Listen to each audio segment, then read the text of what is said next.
years here, finally bringing home a national championship to Bloomington. The Illinois Wesleyan fans are pumped. They're all here. They've been lining up outside of the Shirk Center. As you take a look at the crowd right now, they're eating food. It's fun, festive. They're getting autographs from all their players. The players are happy. The coaches are happy. We're going to have a whole night of presentations, awards, banquets. It's a great night here tonight. That's right. We've got a lot of interviews lined up, of course. There's just a lot of activity here at the Shirk Center, as Lee said. As a matter of fact, they are kind of keeping security tight for their National Champions League because I had trouble getting into the building here tonight. I tried getting in and I had to walk underneath that big screen TV and I had to go swing around and back up here. It's hard to get up here, and the Bloomington Normal community have really taken a part in this Illinois Wesleyan Titan Championship, and they are just so excited. It's going to be a great night tonight. As you said, interviews with all the players, Coach Denny Bridges, and some of the fans, and we're going to bring it to you right here on TCI. And we just cannot wait to get things started. We are going to take a break for now. When we come back, we have a whole lineup of interviews from the national champions, your Illinois Wesleyan Titans. You are watching TCI 10 Sports. The Titans. The Illinois Wesleyan Basketball Celebration is being brought to you by Novus Windshield Repair, Cookies by Design, Ron Smith Printing, Mothers Against Drunk Driving, Midwest Exchange, Artie's at the Airport, and IceNet.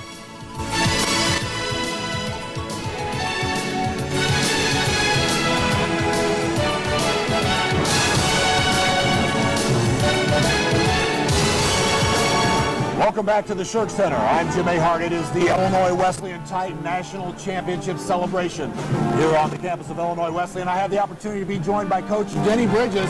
And Coach, congratulations. We can't tell you enough how proud the people are in this area of you and your team. Well, thank you. I really appreciate it. It's just after 32 years, finally finding a way to get it done right is really satisfying. And these players played so hard and made it happen for me. Well, Coach, last time I talked to you, we were down on the floor after the game of the College Methodist when you guys were getting set to head to Virginia, and you told me it's been a step-by-step process every year that Brian's been here.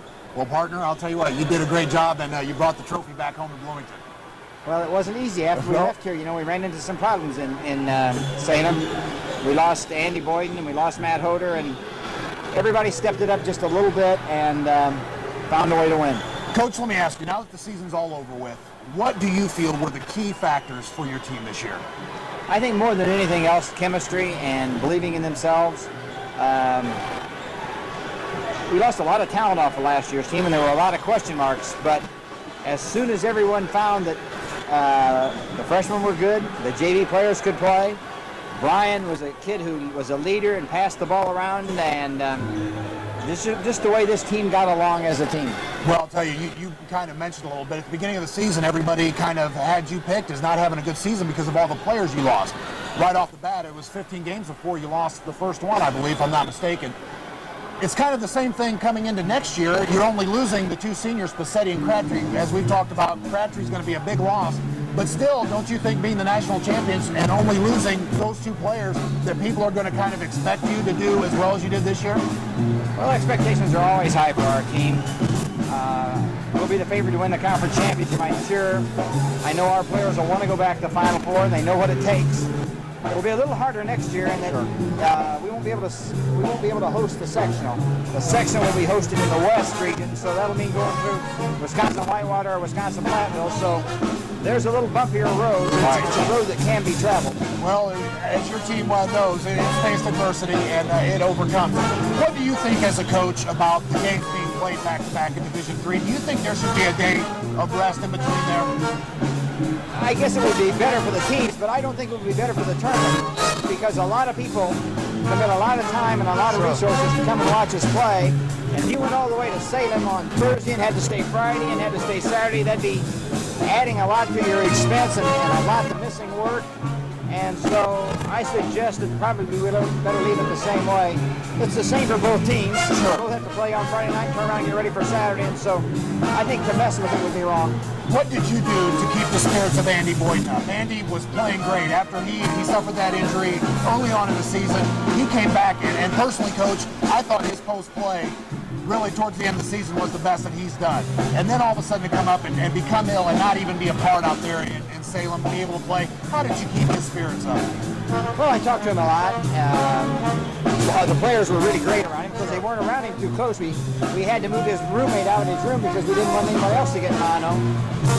But Andy's a mature young man, and he was pulling hard for the team. And the sad part about it was he was not only sad, he was worried. He was worried that he'd let the team down. You know, he can't control those germs that gave him mono, and yet he was afraid he'd let the team down. Well, I'll tell you what. We've got to look here, Coach, real quick at the game against Methodist College. It was the last game that we had here at the Shirk Center. After you won that game, of course, we well know that you took off and went to Salem, Virginia. What an electric night. It was an electric season for the fans here at the Shirk Center, Coach. It really was. Here at the Shirk Center to see their Illinois Wesleyan would be. blow out the Actually, the sectional was easier than we imagined it would be. When we got to Final Four, it wasn't that easy.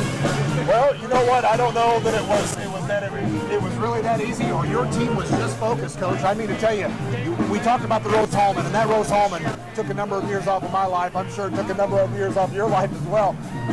But the thing is, after the Rose Hallman game, it seemed like after that, your team just put it into overdrive, and they did all the intangibles correctly. Well, we were really focused on a goal. We had been there last year. We hadn't gotten the job done. We finished third. There was almost that feeling that let's go back and do it right. Well, I'll tell you what, Coach. One quick last question. When you're here at the Shirk Center by yourself, you're practicing your putts, maybe downstairs, nobody's around, you ever just let out a whoop or a holler just because you know you've made it to that point? I don't let out a whoop or a holler, but you know, I'm driving down the road in my car, or I'm reading the paper, and all of a sudden it'll just pop into my mind. We're national champs. Well, I'll tell you what, Coach. On behalf of a lot of people that would like to be sitting here talking to you about this right now, I can't tell you how great it is. Not only is it a great program that you got here, but a great coach that you are, how proud we are of the community and as fans. Thank you very much. We can't wait for next year. Okay, thanks. Okay, thank you, Coach. We've got Corey Kuhn, I believe, standing by. Oh, I'm sorry, we've got Nathan Hubbard standing by with Lee Gordon. So, Lee, take it away. Corey Kuhn joining me. Thank you, Coach. First question for both of you guys. I want to ask you, what was the feeling going through your head when you saw the time ticking down on the clock in Salem, Virginia, and you guys knew you were going to be national champion? Obviously, it was a great feeling. It's really great when you can accomplish your goal like that. Obviously, that's been our goal. It's our dream, actually, and to achieve your dream is a really great feeling. Corey, what about you? That's a great way to describe it. It was a dream, and we were so elated after we won it. You know, it's an unbelievable feeling that you can only experience, once, maybe 4 times in a lifetime. Nathan, coming from Bloomington yourself, probably been an Illinois Wesleyan fan your whole life. This has got to be extra special for you and your family. Yeah, when I was younger, I would come over to some games, and when I was back when they were really tough over at Fred Young Fieldhouse, and there's a great tradition here at Wesleyan of winning, and I'm just glad I could be a part of it. Corey, when you signed your letter of intent here at Illinois Wesleyan as a freshman coming in this year, did you ever imagine in your wildest dreams you would be where you are right now? No, not at all. I didn't really know what to expect coming in, and I didn't expect to play this much, and I didn't expect to be national champions at all. Such a young team coming in, nobody really expected. I didn't really have a clue what to expect, and you can't ask for more, definitely. Last question for both of you guys. What's the prognosis for next year? You're going to lose Brian Crabtree, but basically the team is still the same. Can you do it again? I think we'll have a real strong team next year, even with the loss of Brian, but we do get back almost everybody else, so we should be pretty good. What about you, Corey? Well, we're going to be back, ready to play. It's tough to replace Brian Crabtree, and it's tough to repeat. It's every game's a tough game. Everybody will be shooting for us, but you never know. Congratulations, guys. Go back and sign some autographs and eat some food. Thanks a lot, guys. Take it easy. Jim, let's send it back up to you. Well, I'll tell you what, the fans are piling into the Shirk Center here. As Lee said, he's sending Corey and Nathan back to finish their autographs. And it is just an electric night here at the Shirk Center as our celebration continues. The national champion Illinois Wesleyan Titans from the Shirk Center will be back after this. The Titans. The Illinois Wesleyan basketball celebration is being brought to you by Midwest Exchange, Ron Smith Printing, and Mothers Against Drunk Driving. Welcome back to the Shirk Center. It is the celebration for the national champion Illinois Wesleyan Titans. I am Jim Ahart, and I had now a chance to be joined by Andy Boyden and by John Vanes. And guys, can't congratulate you guys enough. Good job. Thank you very much. Thank you. Listen, first thing, how are you feeling? Feeling better. Still get a little run down, but getting there. Well, I told you that the hearts of a lot of Titan fans in the Twin Cities were broken when we woke up that morning to find out you had mono and weren't going to be able to play. How did you keep your spirits up? Well, I just had to have confidence in the guys. You know, they've been doing the job all year, and you know, I had full confidence that they were going to go out and win the next 2 games.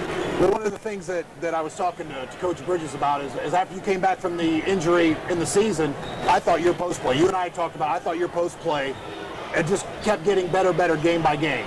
Then all of a sudden to be hit with that.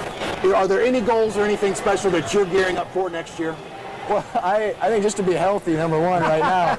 I'm not trying to say anything too high. Sure. Just having a full season, you know, with no injuries and no sickness would be nice right now. Well, and everybody's expecting that, Andy. All right. We'll be ready for it. John, the local guy, okay? You and Nathan, you're pretty well familiar with this area.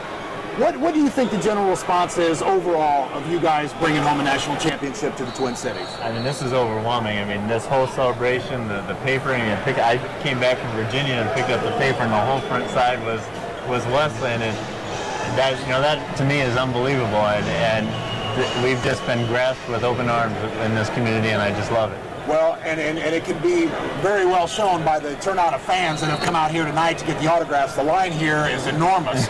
People are waiting probably a good half hour, 45 minutes for their autograph. The fans really this year were treated, guys, to a great sound basketball team. I asked the coach, I want to ask both of you, John, you first, what do you think were the key factors to this team this year? I think one of the biggest team factors is that we had a superstar in Crabtree, but then we always had somebody else that came in and helped us out. I mean, Nieberg always had some big games. Andy had some big games. Corey, a lot of people stepped up and did some things, and even the people that didn't even have the numbers. You know, Nate Hubbard doesn't put up a lot of points, but he always was able to guard the toughest guy, always hand out a lot of assists, and I think that was the key, is that we always had our stable force, and then we always had somebody right behind them. Well, guys, you know as well as I do, scoring points isn't all that is part of the game.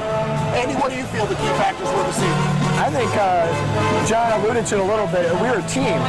We were 5 guys on the floor at all times. Obviously, Brian Crabtree is a superstar of the team. But besides that, the other 4 guys that were on the floor with him, or even sometimes when it was 5 other guys, they were always playing together and always had the team's best interest in mind. And that's what won us a lot of games. Well, I'll tell you what. Again, guys, it was an exciting year. I can't thank both of you. Congratulations. We're going to be ready for next year. Okay? Listen, we've got Matt Hoder standing by with Lee Gordon down on the floor. So, Lee, Matt, take it away. Jim, we're down on the floor with Matt Hoder, the broken foot and all. Are you having a good time here at the festivities? Oh, yeah, it's a real good time to see all the fans come out and show their support a little bit more, and for us to sign some autographs and just have some fun tonight. We got the score behind us, 89-86. The game is playing on the big screen TVs. Talk about the game. What was going through your mind as the closing seconds went down and you realized Illinois Wesleyan is going to be national champion? Oh, man, it was so exciting. I had to figure out how I was going to hobble my way out onto the court because my foot was still broken, but it was like it didn't even set in for a while. You know, it was just such an unbelievable feeling, and I don't know, I hope I feel it again sometime soon. I'm sure a lot of people have been asking you about your foot now. How is it? Doing real well. The doctor said I'll be walking in a week and a half, 2 weeks with a walking cast, and I should be fine for next year and for any activities over the summer. So, speaking of next year, you guys lose Brian Crabtree and Tony Passetti, among others. Can you repeat? I don't know if I want to be that prophetic. You know, we got a real good shot, but there's a lot of young teams out there. All the teams at the Final Four were really young, a lot of juniors, a lot of sophomores. So we're going to have a hard road just like we did this year if we want to go back to Salem. Thanks a lot, Matt. Go sign some autographs. Have a good time here, and take care of that foot. Jim, let's send it back up to you. Well, a lot of smiles, a lot of energy, a lot of excitement here at the Shirk Center as TCI 10's coverage of the celebration of the national champion Illinois Wesleyan Titans continues right here on TCI 10, your local source for local sports.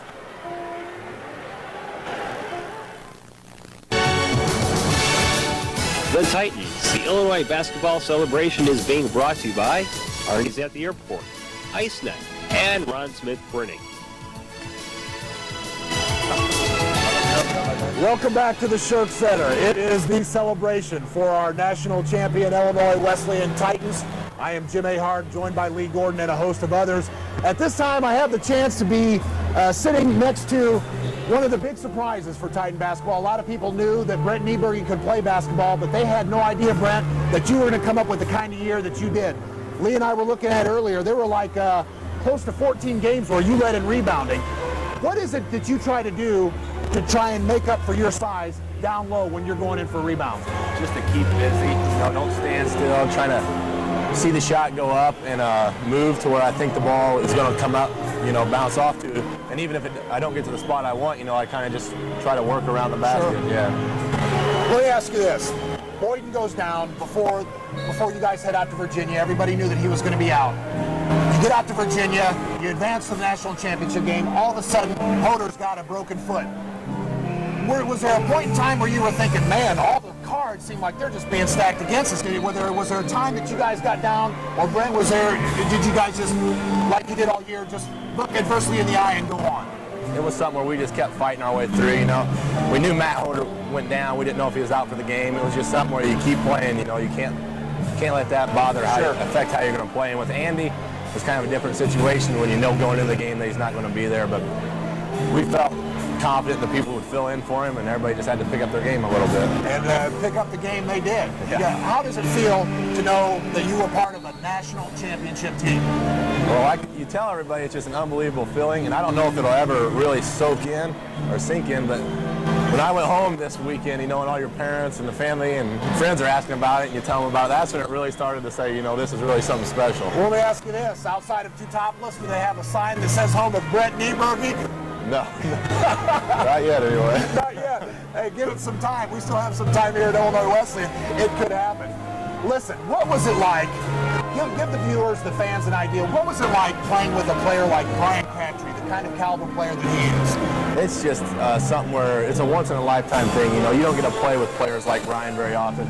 He can do so many things. He can shoot. He can drive. All my friends come down and they watch me play, and they would never say anything about how I play. It's like, man, that Crabtree, he's unbelievable. And it's true, and he helps everybody. He's not a player that gets his points and hurts the team. He's the type of player that gets his points and makes his teammates better. You're right. That leads into the next question. You're losing him. That is one of the two players, him and Tony Passetti, are going to be gone next year.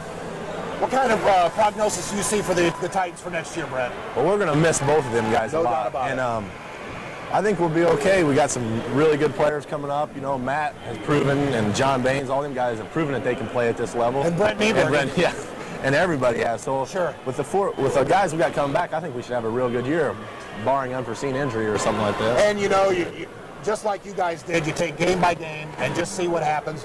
But you're right, Brent. I honestly think that this team is one that could come back and have just as successful a season as you had this year. What is one of the things that other than the national championship, what is one of the things that's going to stick out in Brent Nieberge's mind about this season?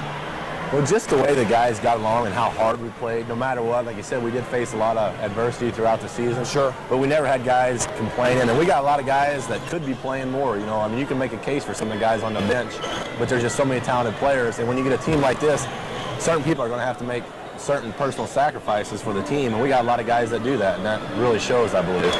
That is the one thing that's going to stick out in my mind. You guys played as a complete unit, and even when Boyden went out earlier in the year, that's when you had the chance to come in on that tournament out on the West Coast, and really, you had a great tournament there. We've talked about it before. That was, I think, the turning point for Brent Nieberge. You just seemed to take that and run from there.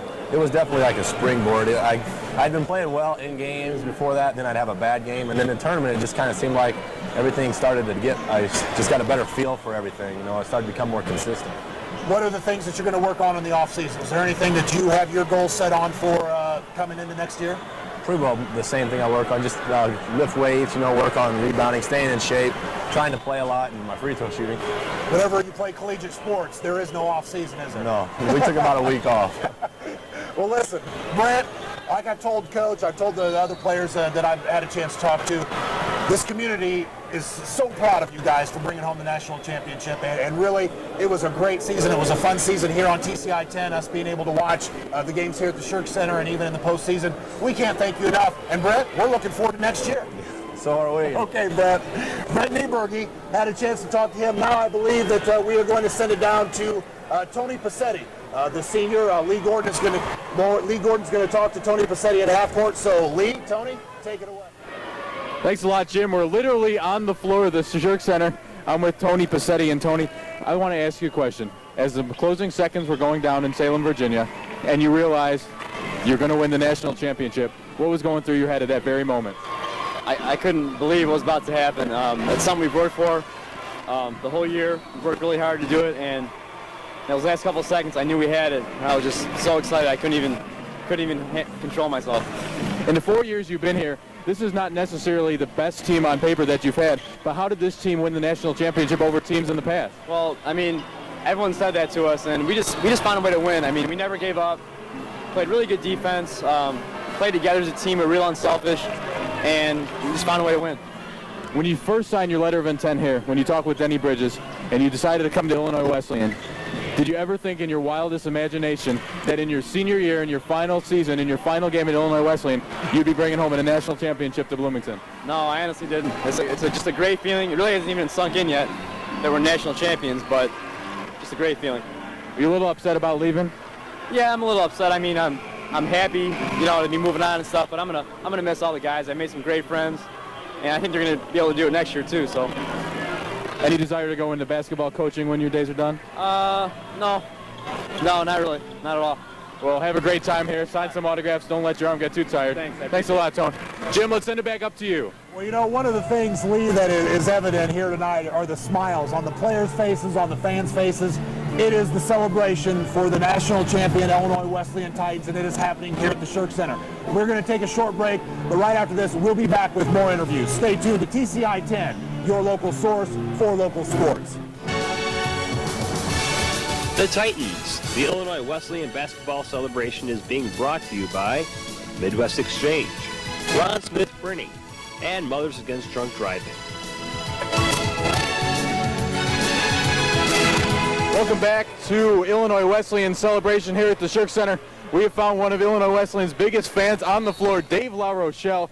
Dave, how exciting is this to be at a celebration like this? Well, I tell you what, I've been following Wesleyan basketball since I was knee-high, and I mean, to have a national championship team here in Bloomington, Illinois, have it be Wesleyan, I mean, it's just the greatest thing ever. I'm going to never forget this moment in my life. Did you ever think in your wildest imagination you'd be here on the floor celebrating with the team and all the fans in Wesleyan's glory? I tell you what, Lee, I feel like I'm part of the team. I mean, I'm on the floor now. Sure, it's the first time I've got here all year. They don't usually let me come down here, but I feel like I'm just as much a part of this, being a good fan and a good supporter of everybody through every game, hooting and hollering. I don't know. I just feel like I'm part of the action anyway. You think Illinois Wesleyan could do it again next year? Well, I tell you what, the fact that their national championship team might bring in better recruits next year, and we could have a four-peat. We could have the Bulls here, just like the Bulls. Thanks a lot, Dave. We're going to move on here, go try to talk to some of the other fans. We have a young fan over here. She looks a little camera shy, but she's going to talk anyway. This has got to be an exciting thing for you. An Illinois Wesleyan fan, you got this shirt on. How excited are you to be here tonight? It's awesome. I mean, it's just great. I can't imagine they did it. I mean, with all the great teams they've had, they finally won it with this team. How long have you been an Illinois Wesleyan fan? Since I was 5. What do you got here to autograph? You look like you got a whole book of things here. This is a scrapbook. I keep all the papers, and I put them in a scrapbook every year. Let's see what you got here. It's just like everything. You got to describe the stuff you have? Well, it's just like newspapers and programs. And like I keep stats every game, so I just put it all in here at the end of the year. Did you have a chance to make the trip out to Virginia? Yeah.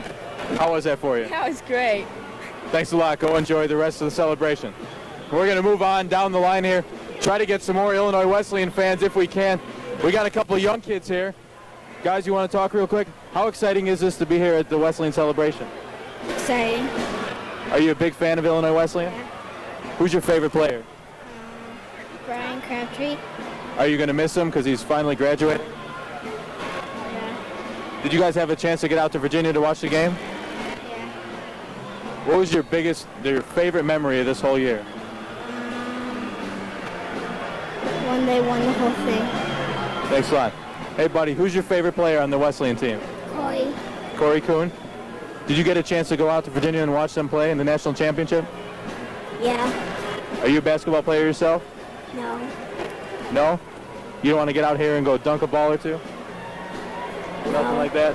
You having fun here tonight at the celebration? Yeah. All right, thanks a lot. Go ahead and get some autographs. Thanks, bud. Well, Jim, that's all we got from down here with the celebration. Let's send it back up to you. Well, great job, Lee. And as I said, the fans here tonight are just having a great time. The celebration for the national champion Illinois Wesleyan Titans. And standing beside me is senior Brian Crabtree. And Brian, I've told you before, it's not going to be the same next year without you. What are going to be your plans after this year? I'm not sure right now. Everything's kind of up in the air. I'd like to continue playing basketball if I could find somewhere overseas to play. But right now I'm just looking to see if something comes along. If not, I'm gonna have to look for a real job. And it's kind of hard right now determining whether I should put the real job on hold or just concentrate on finding something overseas. But I'm gonna try and do that first of all because I'd like to do that for a couple years. Well, now that we've got the personal stuff out of the way, Brian, we're going to take a look at a little basketball. And I hate to do this to you, but we're going to look at that Rose-Hulman game. You remember this one. It was a tight game here at the Shirk Center, and you made a shot that ended the game that put the Titans up ahead, ended up winning that game, advancing to the Division III. As a matter of fact, I think we've got to look at it right here. The shot clock is off at the Shirk Center. Brian Crabtree makes his move. Baseline shot is up and in for Brian. 7 seconds left on the clock. What a shot by Brian Crabtree. The crowd. Does that still make your heart pump? I just got goosebumps. You're not the only one, Brian. Don't feel bad. I did too. Listen, you head out to Virginia. All of a sudden, you've got Andy Boyden that's out with mononucleosis. Championship game, you've got Matt Hoder had a broken foot. Were you starting to feel like maybe that there were going to be some problems out there in Virginia, that maybe the national championship was slipping away because of injuries? Well, I never thought it was slipping away. I knew it was going to be a lot harder, and we were just going to have to all pick up our games. You know, we knew Andy wasn't going to play on Thursday night. You know, he was diagnosed with mono, and we all just said, you know, we're going to have to step up our games in order. And then when Matt went down, another adversity we had to deal with, and we've done that all season. And I think the experience that we've had over the course of the season helped us a lot. You know, I've had a chance to talk to a couple of players as well as the coach. One of the things that they keep saying that stands out in their mind more than anything, Brian, is the team aspect that this unit has. Is that going to be harder for you? Is that going to be one of the things that you're going to miss other than just playing the basketball? I mean, you guys really seem to be a tight, cohesive unit out there. Yeah, I'm definitely going to miss that. A lot of great friends on this team. You know, over the 4 years, I've developed friendships that I'll never, you know, they'll always be there with me. Sure. But this year's team seemed to function so well together and work so well as a unit. And, you know, our camaraderie on and off the court was unbelievable, and I think that was really the big key to our success this year. Well, I'll tell you what, we've got kind of a little surprise for you, Brian. We have your grandparents that are standing by with Lee Gordon. So, Lee, why don't you take it away with Brian Crabtree's grandparents? Thanks a lot, Jim. Speaking of Brian Crabtree, the two ladies next to me, both his grandmas, they're both here for the celebration to watch Brian in his final game. They watched in Salem, Virginia. I want to turn to the first grandma number one over here. How exciting is this for you to see your grandson celebrate like this? So thrilling. It's so thrilling. Something we dreamed about and hoped for, and a good way for him to finish his career. I didn't get to go to Virginia, no. I wish I had gone. It's a long trip. We're going to turn to grandma number two on the other side of me. How exciting is this for Brian? Very, very exciting. We've spent 4 years down here. It's been wonderful. Did you get a chance to talk to him about the game afterwards? Oh, sure. Every time, you know. Did you get a chance to listen to it on the radio? No. See, we're from Wheaton, and it wasn't, nobody had it. No, it wasn't on cable. Well, thanks a lot, ladies, for taking the time out. Jim, let's send it back up to you. I'll tell you what, Brian, you can kind of tell where you get those smiles from. You inherited some big smiles. Both your grandmother down there with Lee. Ear-to-ear smiles, Brian. Yep. They're proud of you. Family smiles. Well, I'll tell you what, and it's no secret, your uncle, Jerry, here in town, principal at Normal Community West, your dad, very well known here at the university. What is one of the things that, other than the national championship, what is one of the things that you're going to miss about this university and this area? Well, this community is just great, you know. It's not huge, so you get to know a lot of people in the community, and that's great. You know, you have friendships out there too. And just as far as Wesleyan, it's a small campus. Everybody seems to know one another, and you know, coming into college, I wasn't sure if I'd like that or not. And I tell you what, I couldn't be more happy here. Knowing a lot of people, everyone's friendly. Great, it's been a great 4 years. We just wish you'd smile every once in a while, Brian. Well, you know. Basketball. You kind of touched on it a little bit. What kind of opportunities do you have to play basketball next year? Well, right now I'm just in the developing stages of trying to find maybe an agent or someone who's got a contact that might be able to help me and get in contact with a coach or something anywhere overseas or CBA. I don't know. I'm really it's up in the air right now. So you kind of look at the option of going overseas and playing in Europe then, huh? That's what I'd like to do. Not only would I get to keep playing basketball and make money for it, but I'd also get to see another part of the world, and not many people get that opportunity. And while I'm young, I'd like to get to do that. No doubt. Well, I'll tell you what, Europeans have no idea. If they get a chance to see it, they got no idea what kind of a player you are. And if it's indicative of anything that's happened here at Illinois Wesleyan, Brian, you're going to have a successful career no matter what you end up doing. Thank you very much. Well, listen, we are going to step away once again for another break. We can't thank Brian Crabtree enough. Brian, congratulations. As I said, good luck to you. We are at the Shirk Center, and we will be back right after this message. All right. Hey, buddy. The Titans.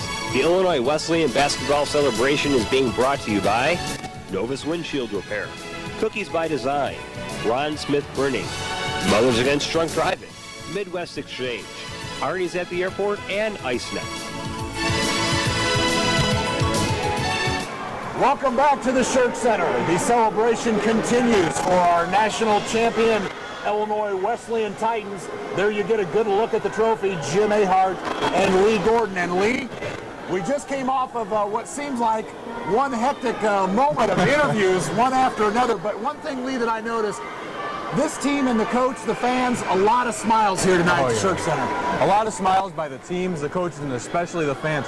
They seem almost more excited about this than the players do. The players have had a week and a half now to look back, and they're showing it on the big screen, so they have to see what's going on. They know that they won the game. They know they're national champions. But the fans really never got a chance to experience it with the players, and that's what's happening tonight. And I'll tell you, just talking to a couple of the fans outside, they are really shocked at the turnout of people, and there has been a steady stream of people still filing in at this point in time.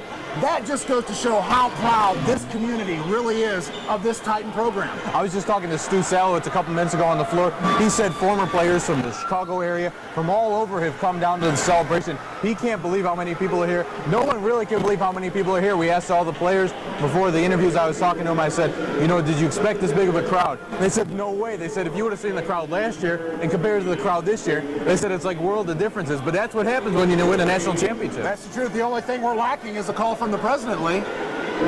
I think we're going to get that in a couple minutes, actually. There's a good look at that kid. Look at that cake. I'll tell you, that is something else. You know, they have cake here. They have some different refreshments set up for the fans. The line, Lee, for the autographs curled around the basketball court. The best thing about this whole night, they just said, they told the fans they had to take their seats and you know, to stop. And then they said, after the presentation, each player will stay here until every single solitary fan who wants an autograph has gotten an autograph. And the look in the players' faces, they're looking, they're like, oh my goodness, you know, they're going to be staying here until 1 o'clock in the morning with all these people who want autographs.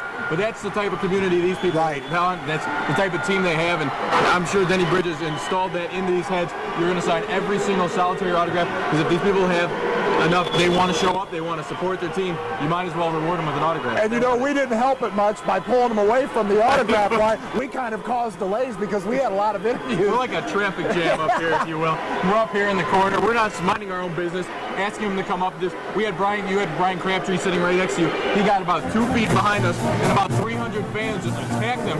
He's been signing autographs for the last half hour, so they finally, the PA announcer told me he had to go with the rest of the team. Brian's used to that, though. That's nothing new for So Brian. are we. So are we. Signing autographs Yeah. all night. All night. Yeah, we may be here till 1 o'clock in the morning. Lee, you were here with me for a lot of these games here at the Shirk Center. What is one of the things that's going to stand out in your mind this season for the Titans? Besides from the fact that they never lost there at Illinois West at the Shirk Center, I think the fan support. Not necessarily, most times you see when a team wins, more fans come. But I think from game 1 till the last game before they went to Salem, this place was standing room only.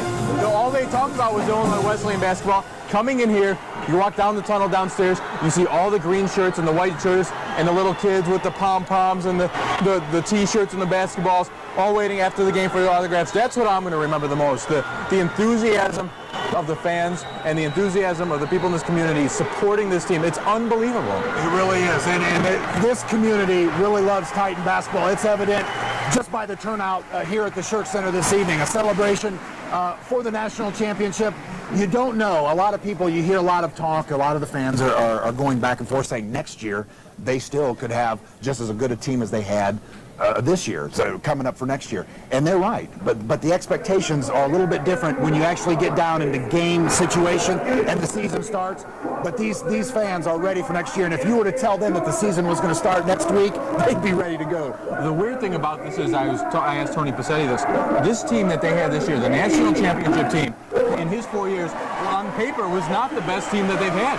They had Chris Simic and John Litwiler in the past, and players like that. Those were players, along with Brian Crabtree, who everybody said was going to win a national championship, and they didn't. And then this year, when the odds were stacked against them, they always knew that they were going to have a good team. Who would have ever thought they would only lost 2 games all season, and they bring a national championship back here? What an electrifying season that the Titans had. Just to give you an idea, here's what's going on.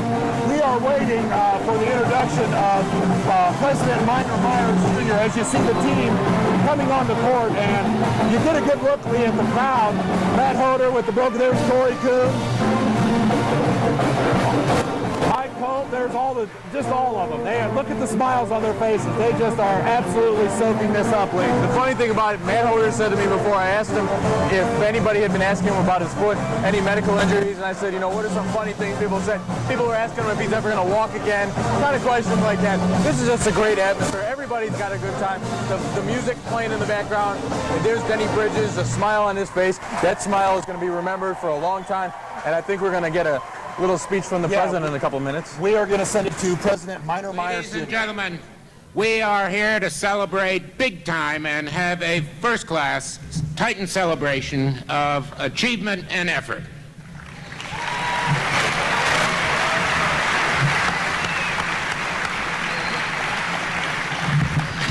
This is primarily about the men's basketball team you see behind me, but this has been a great year for Titans of all sorts. We still rank 3rd amongst GTE academic All-Americans as we tout up all the people on our teams over many years, and that includes everybody. Harvard, Yale, Stanford, Nebraska's #1, Bucknell 2, and we are 3 amongst the entire nation.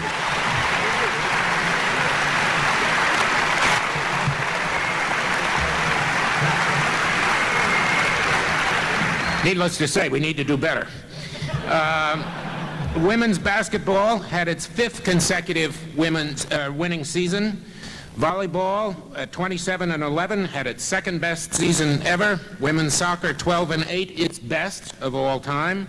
Women's tennis 10-4 in dual meets, its 10th consecutive winning season. Men's baseball 12-5 so far this year. It's going to be even better than that, right, Denny?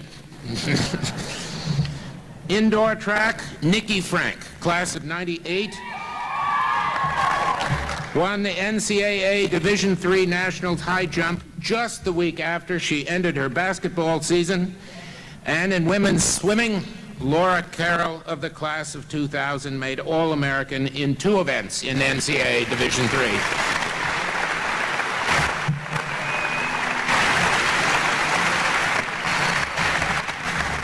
Most places would be happy enough just to have the football season to talk about.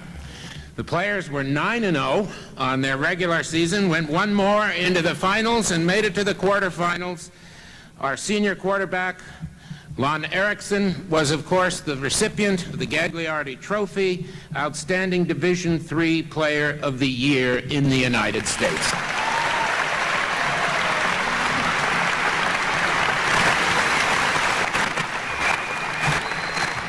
And as though it would come as a surprise after that, Norm Esch of the class of 75 was the CCIW Coach of the Year.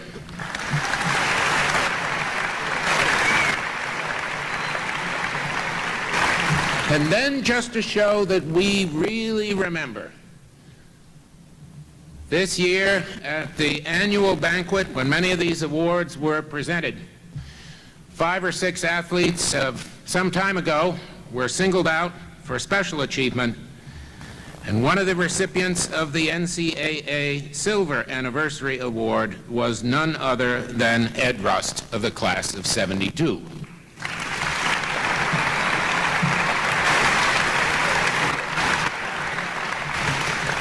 But in case you've forgotten, this is a basketball evening, and we're here to celebrate the men's team. March Madness has been just that for many of us this month. It's been a great season.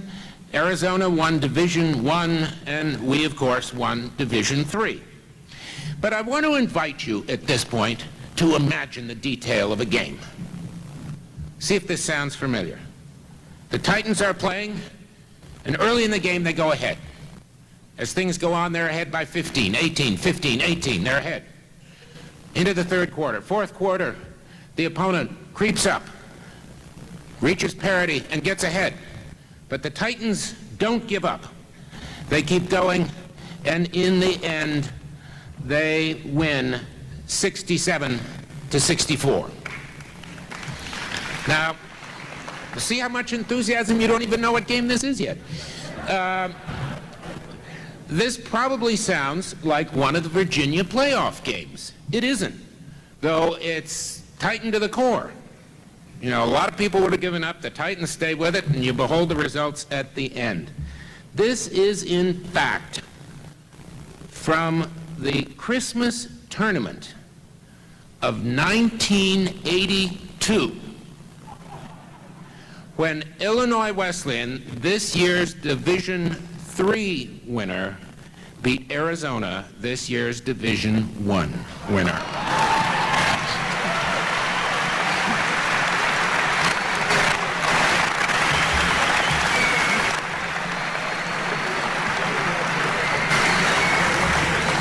There's the coach of the team when this amazing thing happened. Roger Snyder, the associate provost, said to us earlier in the week, you know, if Arizona wins, this may be the only time when you can conjure up a historical moment when the Division III team actually had beaten the Division I team. And so it happened.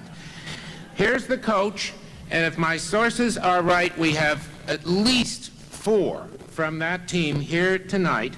Dwight Zevo, Tom Baffis, Ted Roth, and Brad Gregorich. Where are you guys? Stand up so we can see you. Give a wave. There's one. Come on down. Come on down. Where are you? Come on down here for a minute. Come on down. Where are the rest of you? I think this is really exciting. We talked to several of them during the week, and I said, were you thinking about this moment by chance when Arizona won? And they said, you better believe it. Here they are.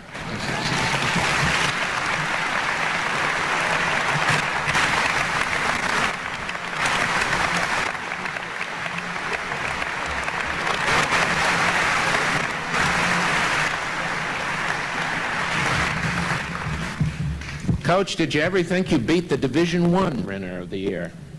Anyway, but this is really a celebration of this year's men's basketball.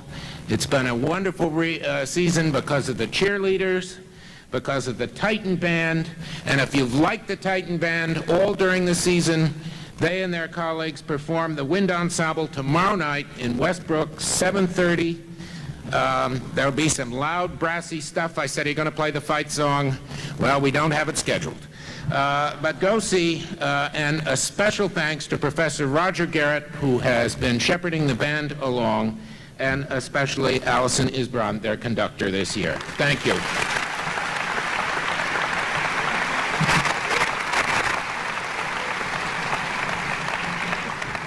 Let me just summarize what a year it's been for basketball. CCIW championship is always something to go for, but when it's the 16th time, it's something we come to expect, though it's nice to be there. Brian Crabtree becomes our third highest all-time scorer after Jack Sikma and Blaise Bajaski.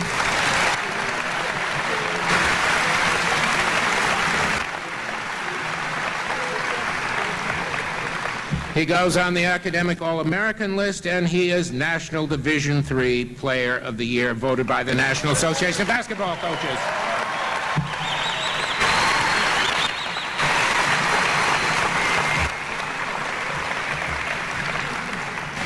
And then there's the coach himself, who during this season is voted the National Association of Basketball Players Coach of the Year, winningest coach in Division III, and winner of the national title. Will you welcome, please, from the class of '61, Denny Bridges.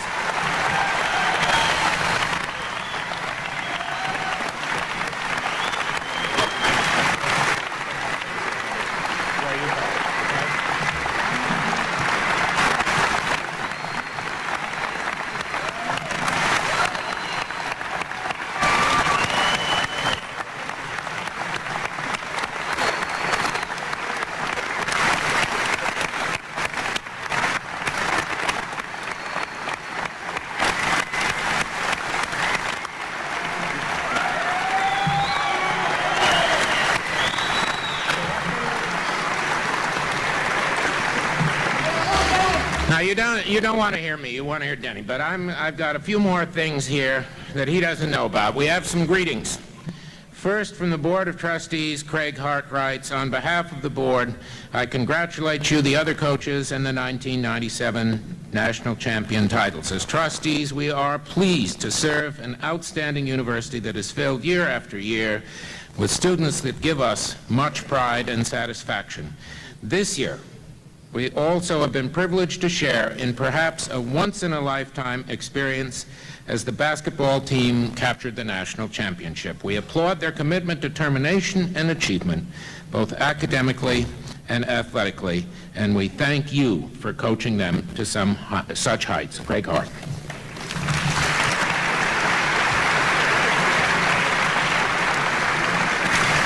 Now this one is one to rub in, folks. Wait till you hear. On behalf of the people of the 15th Congressional District, I personally congratulate Coach Dennis Bridges and the Illinois Wesleyan basketball team for advancing to the Final Four and winning the first ever NCAA Division III national title. Congratulations. Throughout the season, everybody was asking, is Illinois Wesleyan this good? Well, even an old Millikan graduate cannot deny it. You are that good. Your achievements speak for themselves. A school record of 29 wins and only 2 losses, the CCIW championship, and now an unprecedented national title. In recognition of your historic season, a statement of congratulations will be read into the congressional record, listing Illinois Wesleyan's achievements and identifying all the coaches, players, managers, and cheerleaders. This statement will also recognize Coach Bridges, the winningest active Division III coach, for being named Coach of the Year, and Brian Crabtree for being named Division III Player of the Year. And this, of course, was specially delivered by Max Harmon of the class of '86, who was Chief of Staff to our Congressman Thomas Ewing. Denny, congratulations.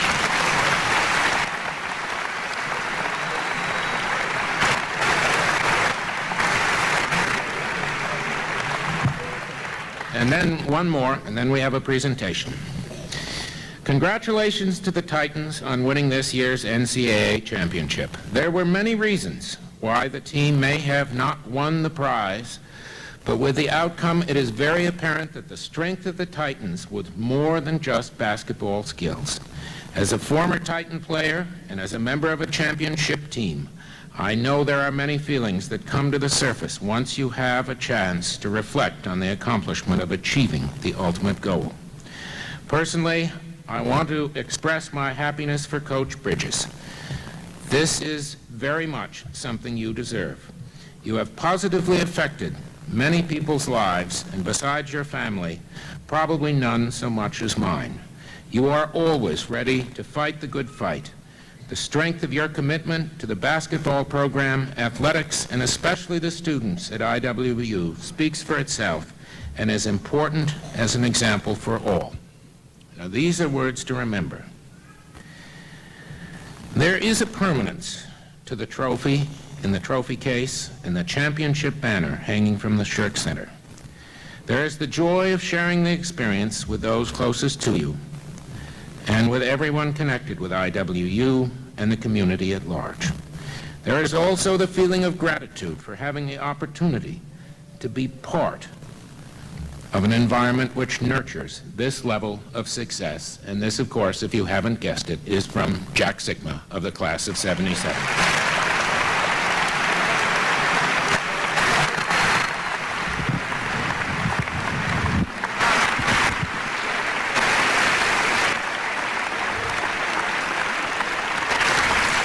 Now, one more presentation, and this one's a bit of a surprise. And let me just say, you graduated in 1961, and on graduation that day, sir, you were given a diploma by President Lloyd Berthoff. 3 years later, he hired you as a member of the staff.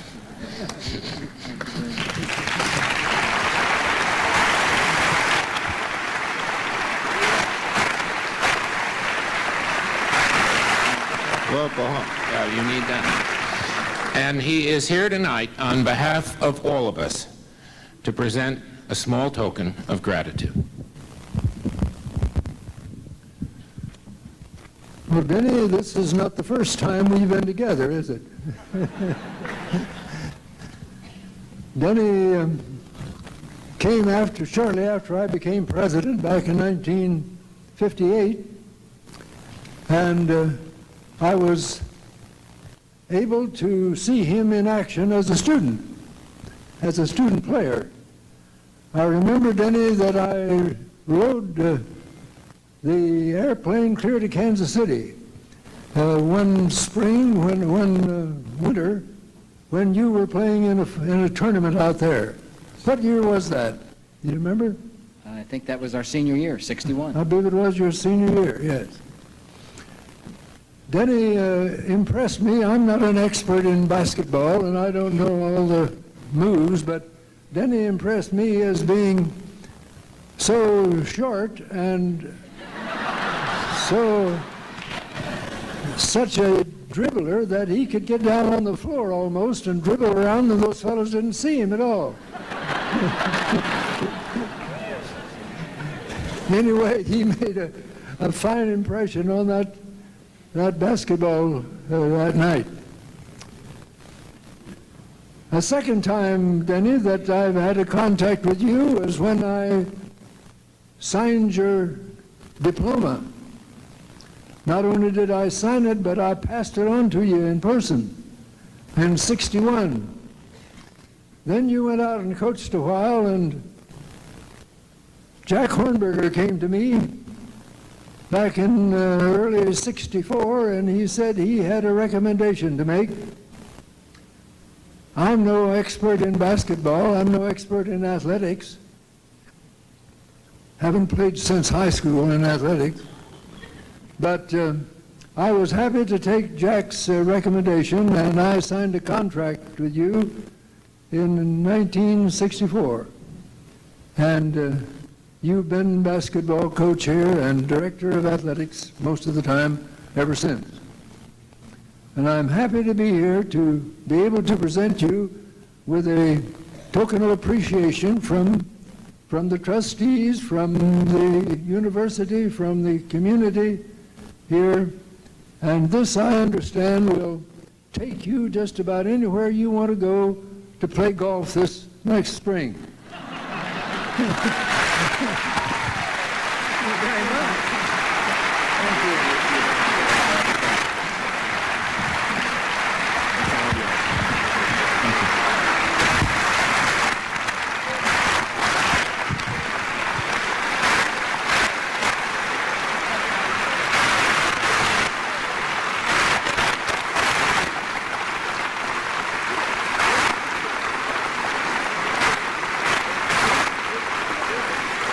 Thank you.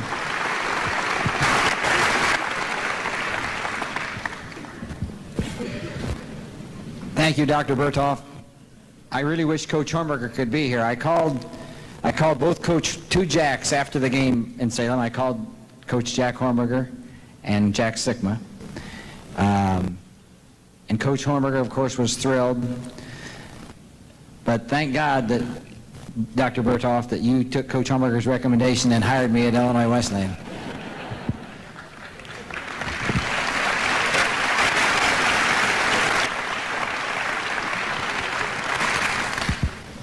You folks that are here tonight are the reason that we play so hard. You know, we hardly ever lose here at home, and it's not, the building is wonderful, don't get me wrong, we love the Shirk Center, but it's because of the people that fill the seats and how much you love us. And so it's a night for us to share our championship, and we share it with you because we wouldn't play near that hard, or it wouldn't mean nearly so much to us if you didn't come out to every game and love us so much. And we know we're blessed because we play in a lot of other schools that doesn't have this kind of support. So thank you very much from me to the team to start with. Thank you very much.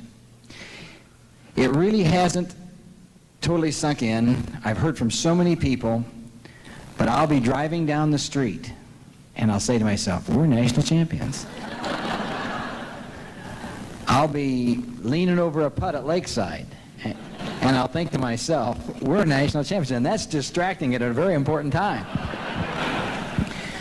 I'm going to shift gears a little bit. I had planned on leaving this till later, but I wrote a letter this spring, this week, at the beginning of this week, to all the former players at Illinois Wesleyan, and let them know that this had finally happened, and I was really happy to be able to sign that letter. Denny Bridges, basketball coach, Illinois Wesleyan University, NCAA national champions. And one of the things I said to them was that they're all part of the tradition, that we had a lot of close calls, and the fact is they share in the fact that we finally did it right.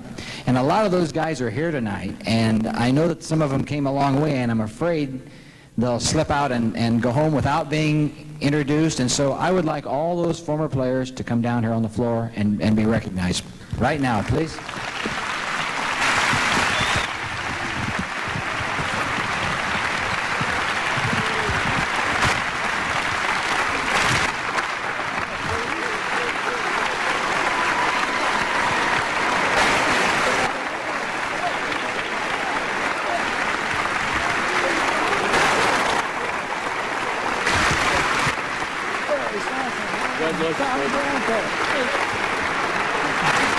Jerry North!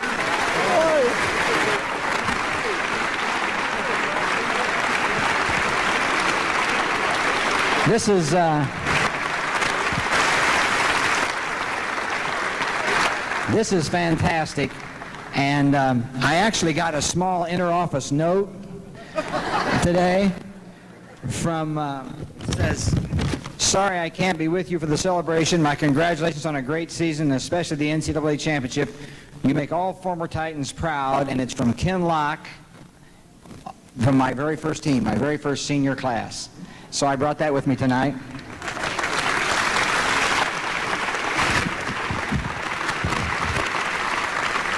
I also got a lot of calls from players who said, boy, Coach, you don't know how happy it made me feel to get that letter, to to feel that you thought I was still a part of things, but they couldn't make it because they lived in Denver, Colorado, or Phoenix, Arizona, or Tampa, Florida. My son Eric, who's leaving for Florida, and so a lot of them were with us in spirit but couldn't be here. But I'm going to just introduce the guys that are here, and actually there are some players here that played with me. I think I'll try to start in the order, descending order, but I don't remember exactly who was who. But Ray Temple didn't play with me. Was way before my time. Played for Coach Hormiger, though, I'm sure, right?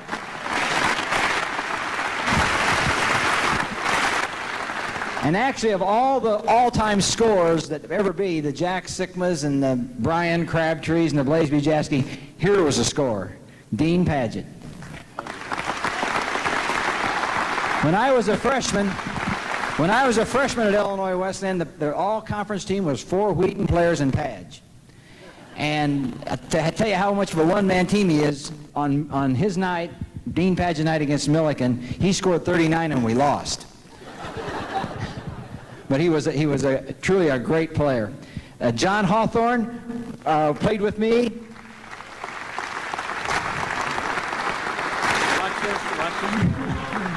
At that time, we had two guards, Denny Bridges 5'9", and John Hawthorne 5'8.5".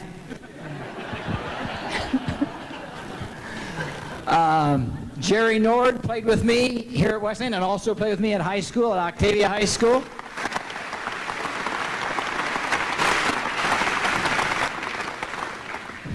Vic Armstrong. Vic is now the current, along with another guy, the current holder of the men's city seniors golf championship, the second guy to be left unsaid.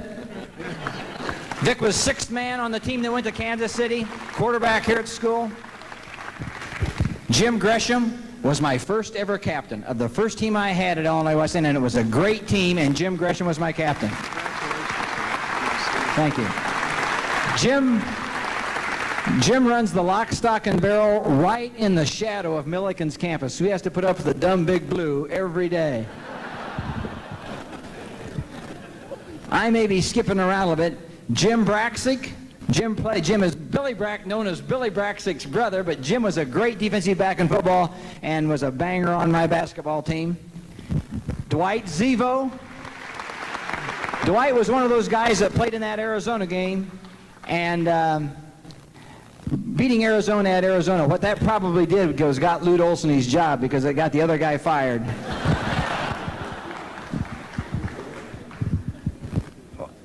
Mark Yantz, dentist here in town, played about the time Sheldon Thompson and John Gibson and Fred Evans and that group played.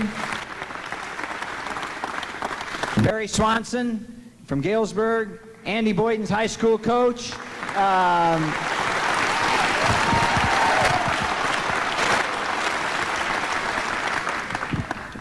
The guy that made probably the most famous shot in Illinois Wesleyan history, the last game when we beat Illinois State University by 1 point, Tom Gramco made the last shot to be...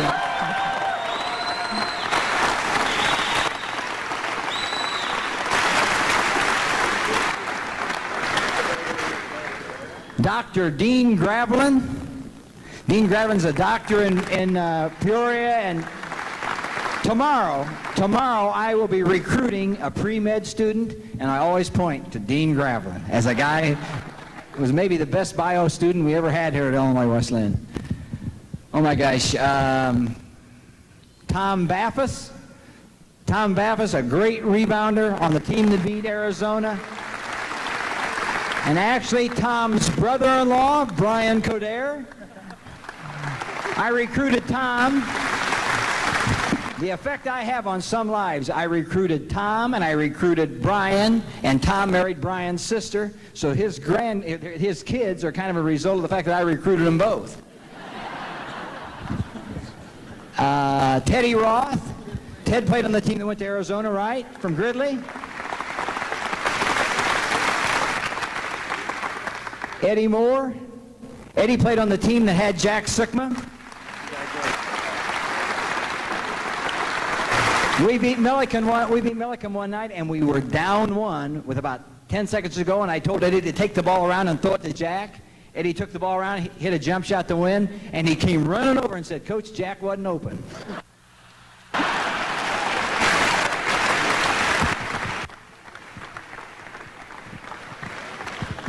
David Kunka. David's a former captain, works here in town now. Actually, David went through the trauma of torn anterior cruciate ligament at Northwestern, and one of the saddest moments of my coaching career. Bounced back really well from it. Brad Musselman. Played on the team with Greg Yes and Jeff Clements and Brad Gregorich. I thought somebody said Gregorich was here. Brad's an insurance man in Lexington now. Mark Edmondson. Eddie helped me coach here for a number of years. From Arthur, Illinois. Had us, with Eddie and Eddie's team, we had a chance to go to the Final Four. We lost to DePaul in Minneapolis in a game that maybe we should have won, and that's one of the frustrating losses that make this championship so important. I think we're almost down. No, Al Black. Al played on Jack Sickman's teams. You know, Al didn't know the defensive end of the floor, but was, along with Tom Gramco, maybe the best shooters we ever had at Illinois Wesleyan. I think now we're pretty much down to last year's team. Is that right? Last year's team come out here in front.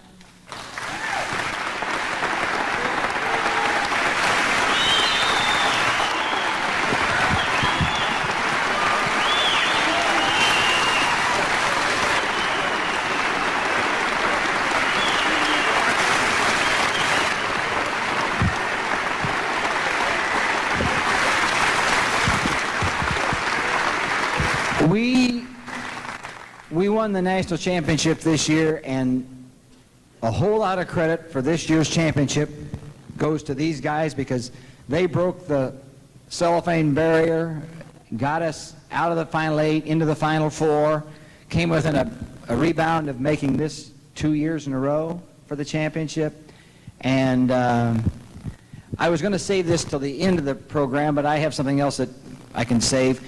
We plan next year to hang a banner in here for our national championship. As athletic director, I'm not a big banner person. You know, I think it takes really something special. I've been told maybe we should hang our conference championship banners, and believe me, I love winning the conference championship, but I think it takes something extra special to have a banner. And the fact is, getting into the Final Four is that extra special. So at the first game next year, we're going to raise a banner for our third place team. And in the second game next year,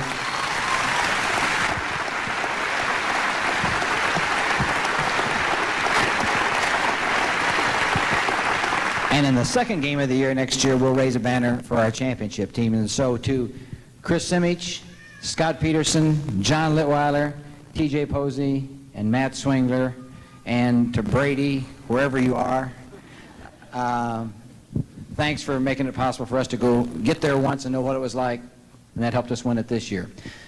Thanks a lot for coming. I appreciate it.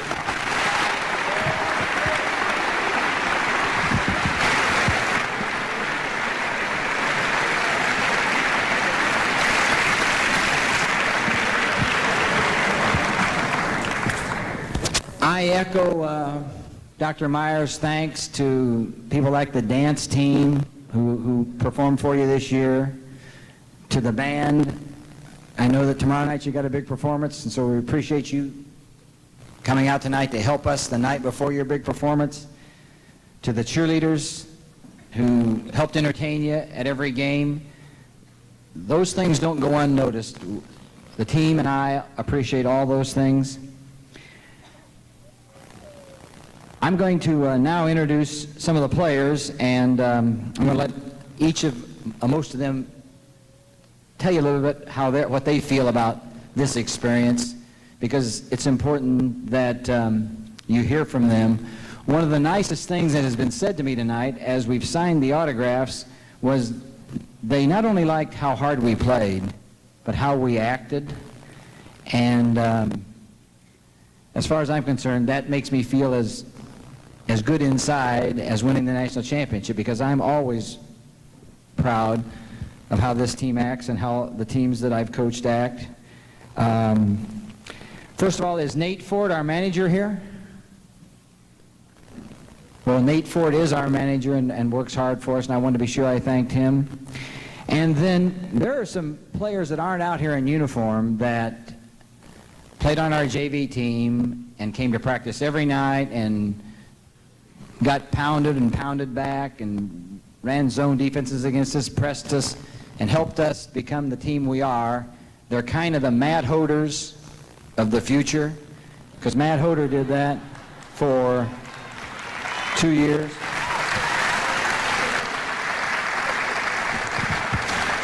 And so I'm going to read their names, and I don't know whether they're here or not, and I don't want to embarrass them if they're not here, but Adam Haynes, Justin Brown, Rob Holstein, Matt Mansky, Pat Hand, and Mike Sorich are kids that were on our JV team that didn't dress or didn't make the trip, but mean a lot to me.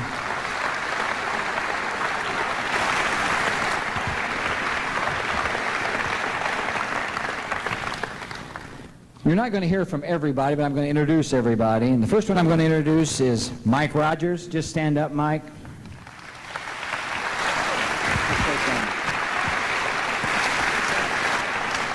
Mike had to drop a couple of courses, which made him ineligible the second semester, but he was a part of everything that happened to us, and he'll be a player. I considered him all year a part of the varsity, and he's going to be a big part of our future.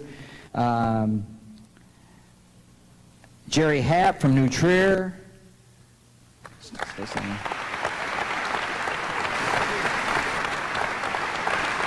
And Mike Pope from Maroa.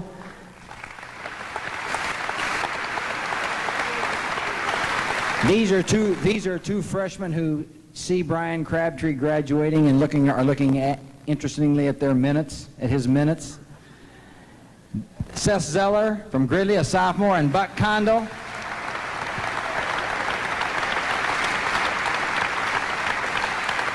Sophomores who have been with us for 2 years, but didn't make the trip last year, so going to the Final Four this year was a big thrill for them. And now I'm going to let you start hearing from these kids, and I just want you to hear from each of them just a few words of what this season meant to them. And I'm going to start with a kid who has been dressing for the varsity for 3 years, so he's been to the Final Eight, he's been to the third place game, and he's been with us through the championship game, Kyle Tadine.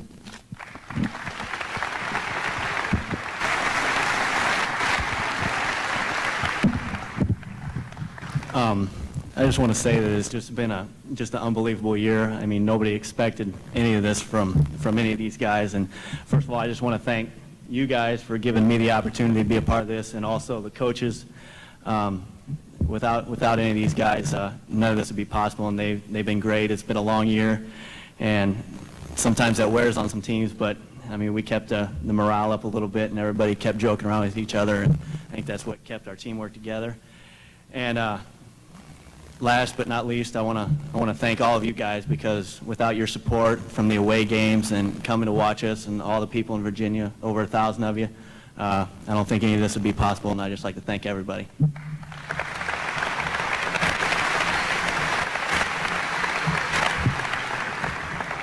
The next player I'm going to have you hear from is Matt Mann. Matt was a banger, and actually with Andy's sickness and Matt Hoder's injuries, Matt Mann became an important player on the floor for us at the Final Four. Prior to that, I tried to thank Matt once a week for all the hard work he did in practice, but because he came out here in practice, and he was Eric Smith one night on defense from Milliken. The next night he would be the center from Augustana. The next night he would be the center from Wheaton, and did his best to emulate what the other team did for us. And every team needs a lot of help from guys like Matt Mann. Matt?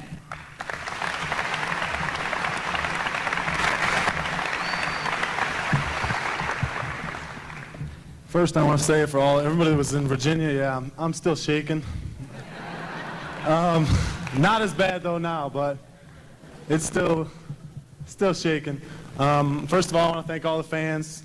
Without you guys, none of this could be possible. I mean, it's just so great to go out to all the away games and have more fans than the other team, and even coming here and seeing it packed every night and every weekend. I want to thank the players, all my friends on the team. Even though these guys make fun of me a lot, they're still great guys. they're fun to be with and fun to play with. I'd like to thank Coach Steinbrook, Coach Martell, Coach Bridges. They're great coaches. You know, they help you out in practice. You know, like they said, even though Coach said he tried to thank me once a week, and that helped me a lot because, you know, I really wasn't having too much confidence in not playing much, so it was nice for him to keep doing that and keep my spirits up. It's been great, and I hope that we can do the same thing next year. Thanks a lot.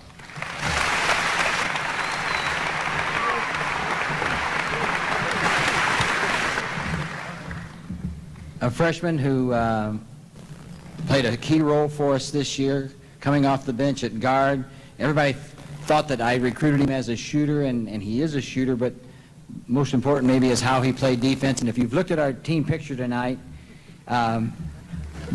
Jason isn't exactly thrilled with the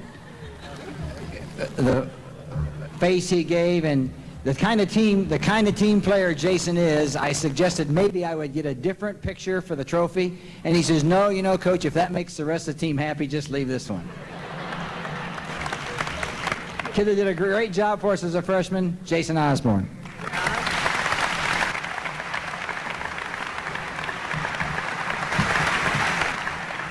Well, basically the only reason I just let him keep that picture is because everybody's having too much fun making fun of me. It's just another thing for them to use it with. So, but I just want to thank everybody for coming out here tonight and for supporting us all year, because you guys have been great. I mean, just like everybody else has said, when we go up to Carthage, which is 4 hours away, I mean, we had about 4 times as many fans there as they did. And I mean, that's just an incredible experience when you see that kind of support. And I'd like to thank all the players, too. I mean, just like Coach said earlier, I mean, there are people who aren't sitting here right now who just helped us out so much this year, and it's just, this is an unbelievable experience just coming in as a freshman for this, and it's setting quite a precedent, so I don't know, we're going to have to do something good to make it this good the next 3 years. Thanks.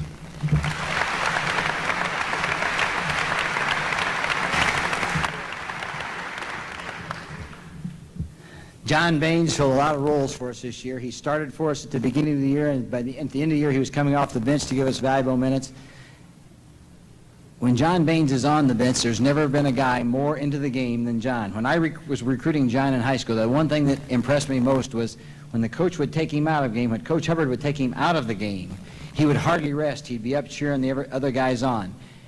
I listened to John Baines on the bench. As a coach, when John Baines would say something, I would pay attention to it because he has really good insights to the game. I wouldn't always do what he said, but I listened. And he said today during the autographing session that his French teacher was here, and the fact that John is red-faced doesn't mean he was playing golf this afternoon. John?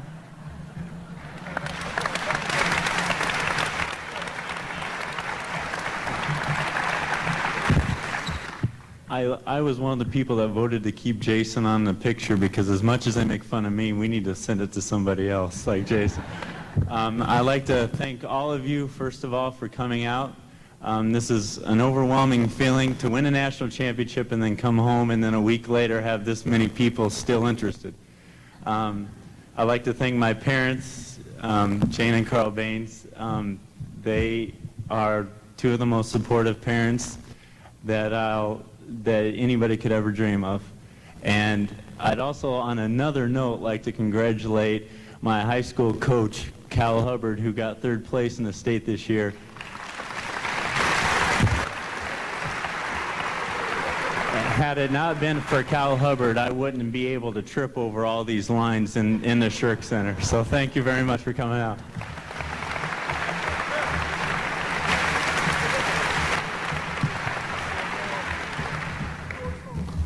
I kiddingly always used to say that when we had a team picture taken, I always wanted to stand next to Tony Passetti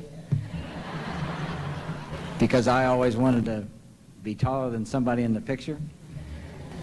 But when you really stop and think about it, to be Tony Passetti's size and to be able to compete and play a role on a national championship team really says something about how hard you work and how much it must mean to you.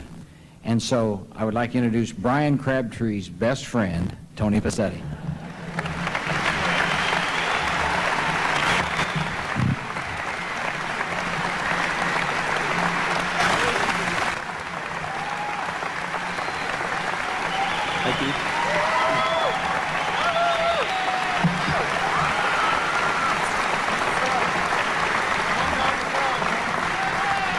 Thanks a lot.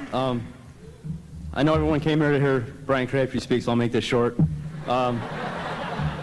First, winning the national championship's been one of the best experiences of my life, and it's something I'll never forget. I want to thank my teammates, great group of guys, some of the best friends I'll ever have, and I'm going to miss them a lot. But most importantly, I want to thank my dad. My dad hasn't missed one game in 4 years. A lot of people say it's just, well,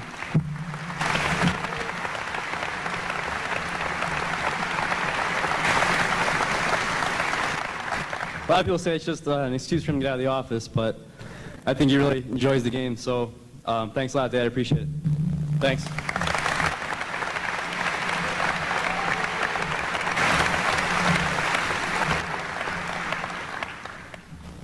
Tonight when I was signing, I saw the Titan hit on the program on the back of the picture, and I kind of thought that looked like Matt Hoder at the Final Four.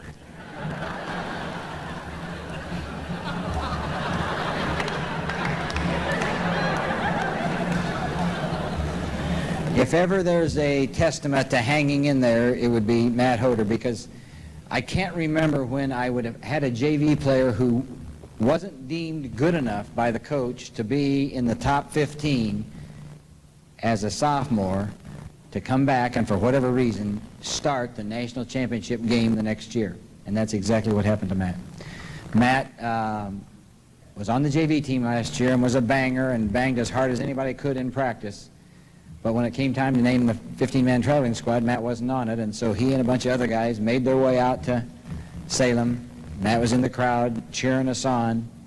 But happily, before school was out, Matt and I had a chance to talk, and I told him to be sure to come back out and be sure to go home and work hard, because I felt that there was something good that could happen to you next year, and in turn something good happened to us. And thank God he did go home and work again, and that he came back, and it worked out so well, because if anybody showed the heart and soul of our team at Salem, it was Matt Hoder.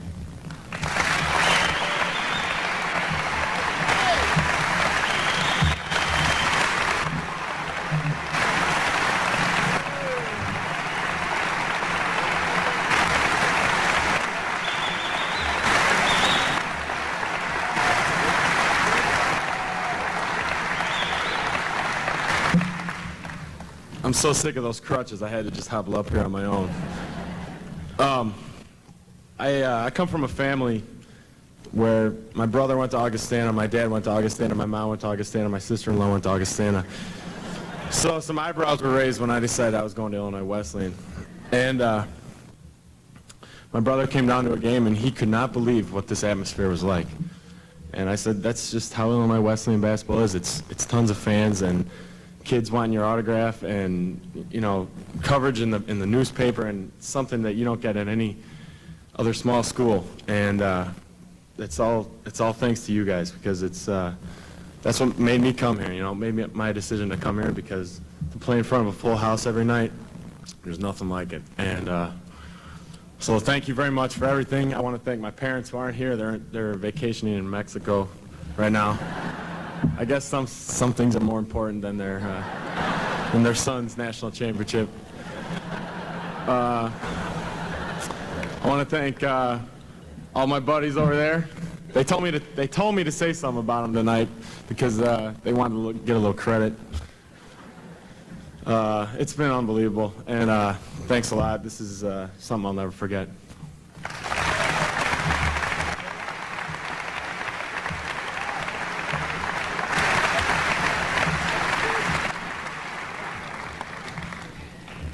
Every lady here, mother here, kind of falls in love with the next kid, Corey Kuhn.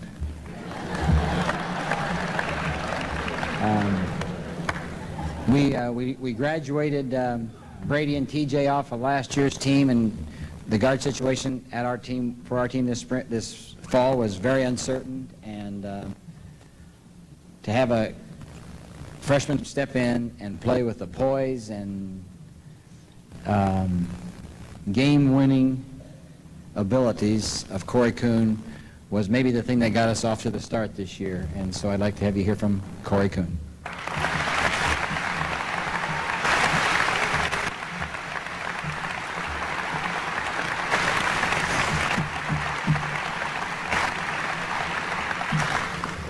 First of all, I want to say how the same class that we were talking about with John Baines, I was in there today, not golfing.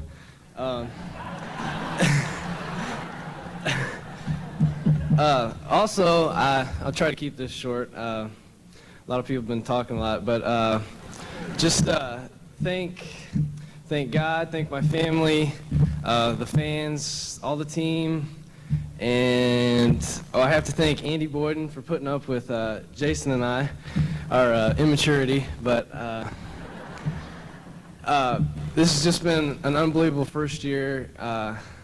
There's no way I could ask for anything better, and you know, to do it again would be unbelievable. But I'll always remember this team as you know, my first Illinois Wesleyan team and national champions. Thanks.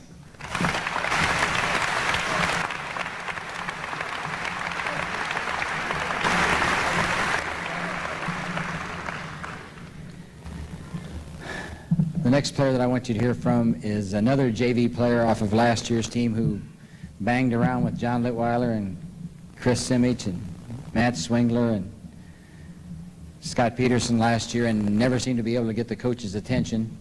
Maybe it was because he couldn't make a 12-foot jump shot. But once Brent got into the lineup, you just found out what a fantastic player he was, what a fantastic rebounder he was. I was really taken by some of the, I'm always really impressed by some of the quotes I read that my players give. And when Brian Crabtree said at the press conference, he turned to Brent and says, "We've got to get all the rest of the rebounds," and Brent did.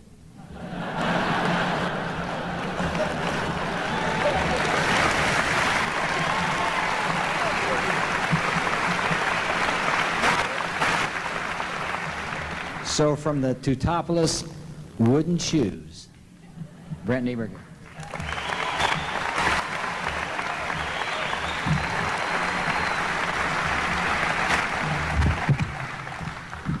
I would just like to thank some people that have made this possible.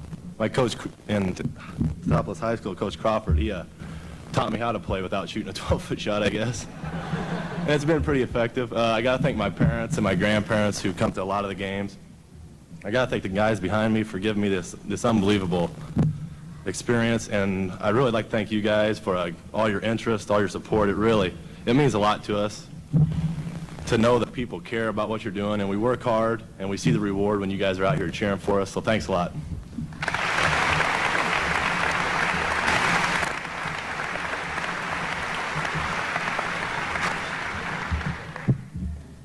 When I talked to Nathan Hubbard about coming to Illinois Wesleyan, the thought was that he was too skinny and too weak to play, that probably he could play when he was a junior.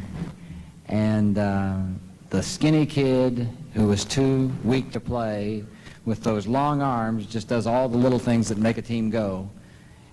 And wouldn't you know that the guy that would hit the three-point shot that kind of put it away would be Nathan Hubbard after going early in the season as if he'd never shot the ball in his life.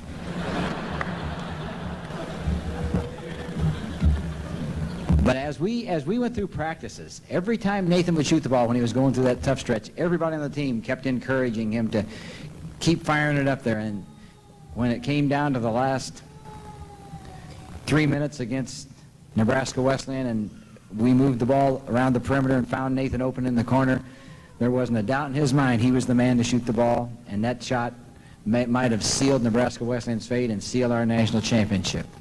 Nathan Hubbard.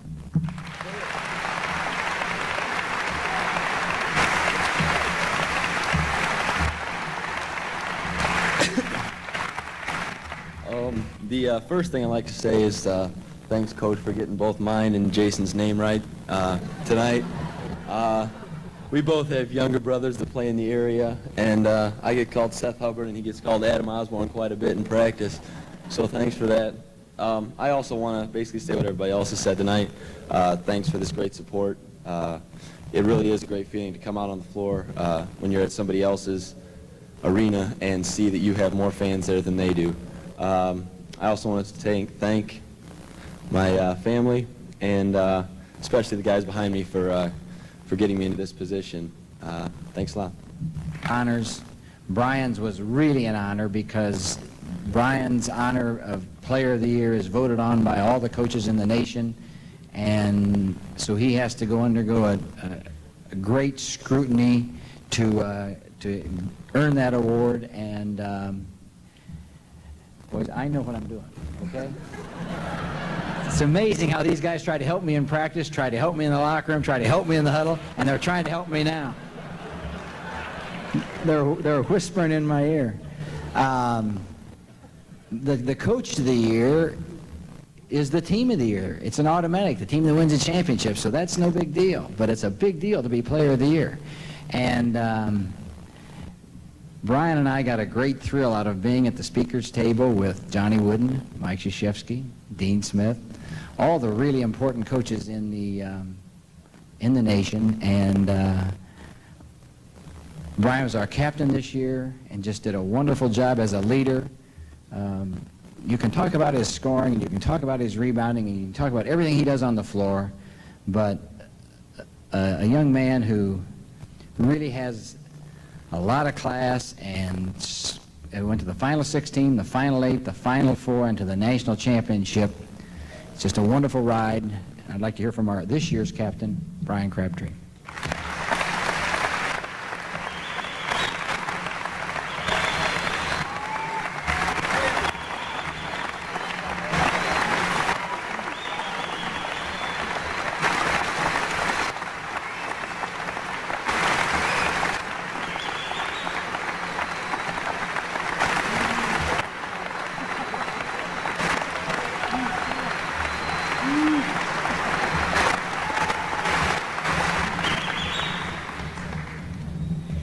Thank you.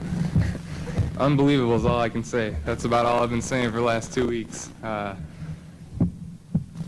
like to start off by especially thanking all you fans that came out and have supported us over the last so many years. I still remember my senior year in high school, coming to Fred Young to the tip-off tournament when we were playing DePaul. And to see how many people were packed into that small place was one of the big factors of me deciding to come here. And I'd like to thank all the basketball alumni that came tonight. You know, that means a lot to us. I'd especially like to thank the guys from last year's team that played with us, because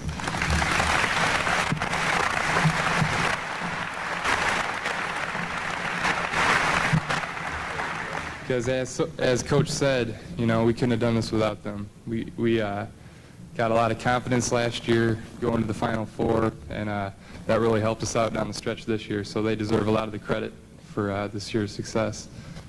I'd also like to thank my family, who have pretty much been to every game all 4 years. And I still remember being up here last year and saying freshman year went to the Sweet 16, sophomore year, Elite 8, junior year, Final Four, and I remember saying senior year, who knows? And I think I basically said that just to get a big cheer, but you know, I don't think anybody really expected us to do this well this year, and it just says a lot about the character of this team. We've had a great year, a lot of friendships on this team, and the camaraderie is just unbelievable. With the never say die attitude, we've been down a lot this year, and the inexperience we had coming in didn't show at all. I think we had 2 games where it might have the whole season, and those are our 2 losses, but that's not really that important because we still won it anyway. But once again, I would just like to thank everybody. I've had a great 4 years. Couldn't ask for a better school or a better basketball tradition than here. Thanks, coaches. Especially like to thank the team that helped me achieve what I've been dreaming of all my life. So thanks a lot for everything. I've enjoyed it.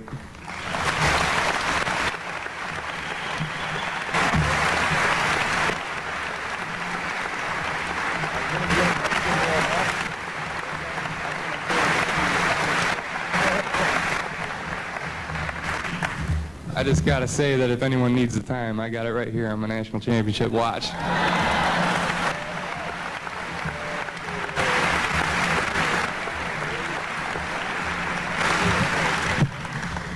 When we arrived in Salem, we had one really sick player on our team, and we've got a great team doctor, Dr. Weaver. Is Dr. Weaver here tonight? He was earlier. Dr. Galen Weaver is our team doctor, and I'd like to give him a big round of applause.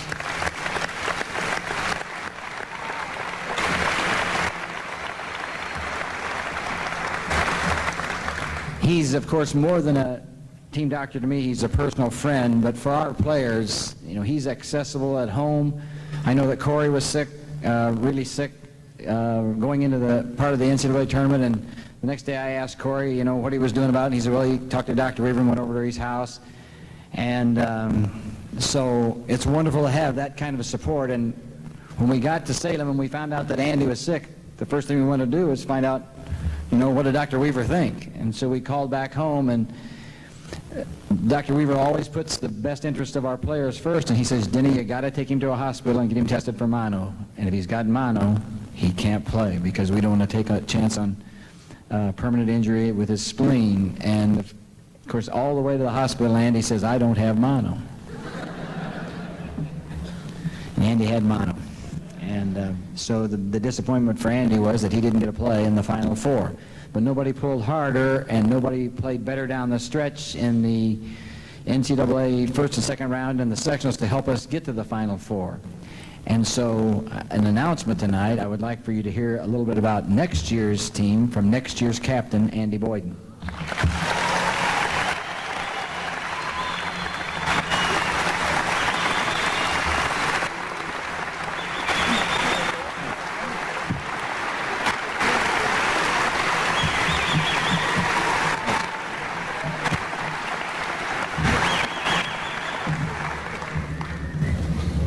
When it rains, it pours, huh? Thanks, guys, first of all, for bestowing such an honor and a responsibility upon me. I really appreciate it. It's not everybody gets to wake up in the morning and they get to say, I play for the best coach in the nation, and I play with the best player in the nation, and I play on the best team in the nation. That is quite an honor. I feel like the people at the Academy Awards, I got 1,000 things to say, but I know I probably shouldn't say them. A couple thank yous, first of all, to my parents. Mom, Dad, thanks for supporting me through everything, school and basketball alike. Thanks to Barry Swanson and his wife, Gail, who came from Galesburg tonight. I know Coach was a former player, but I think if he twists his arm, he'll tell you he wanted to be here to see me. That was a little joke. Thanks to everybody. I do want to tell one quick story. Dr. Weaver, can I talk to you afterwards, please? I appreciate it. This story involves Dr. Weaver. He really has been great. I don't know why he takes so many sick people to his house. You know, he's got a lovely wife and kids at home, and I don't know why he brings Corey, and I don't know what you had, and I had something pretty bad myself. But as we're sitting in his dining room and going over what was happening with me, one of his sons comes in with a basketball and a pen and wants me to sign the ball. And Dr. Weaver said, get out of here, we're doing business here. And it's that type of support that it really typifies the program here at Wesleyan. And I say this all the time, that it's because of you that we have such a successful program.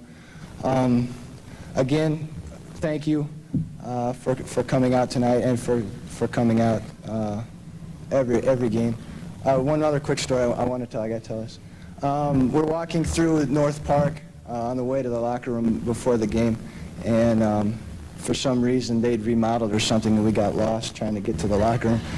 And on one of our passes around the lower level there, we're going by the North Park trophy case, and it's a pretty meager display. I mean, it's North Park. And someone made a comment to that effect, but I said, yeah, but they've got the big one, meaning they have a national championship. And Coach Bridges said, yeah, they have two. Well, there's one.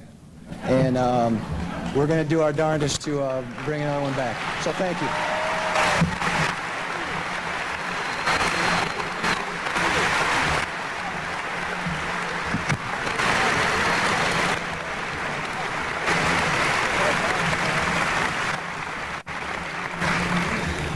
I have two great assistant coaches, David Steinbrook and Dennis Martell.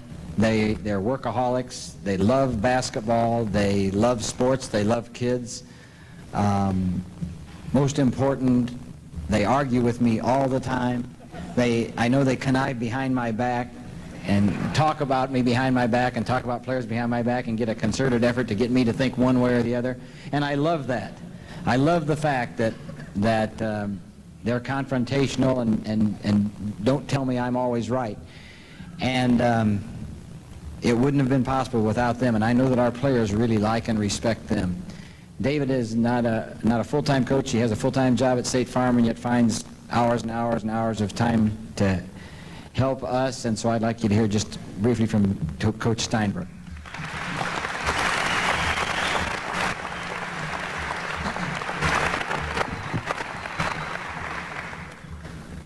Thank you, everybody. Thank you, Coach Bridges, for allowing me to do this. It's my passion. And my wife, is she still here with the kids? Merlis, thank you. Take the kids home. It's past their bedtime. But thanks to Jordan and Kyle, too, for allowing me to do this. It means a lot. I really love being here. I like working with these kids and the kids prior to them. And I got to say thank you to some of the guys from last year, because without them it would definitely not have been possible. This is a great atmosphere, great place to be. Thank you very much. And one last thing. Thank you, Coach Martell, for doing all the yelling at Coach Bridges, because I disagree with him all the time, so it's really your fault.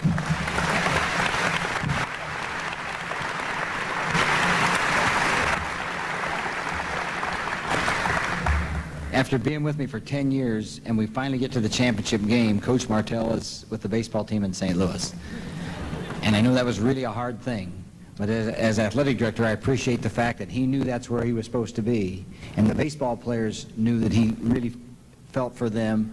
And his thrust is now to win a national championship with our baseball team. And so I'm hoping that happens. But the reason that this 10 years has culminated in finally a national championship, a lot of it has to do with the help I get from Coach Martell.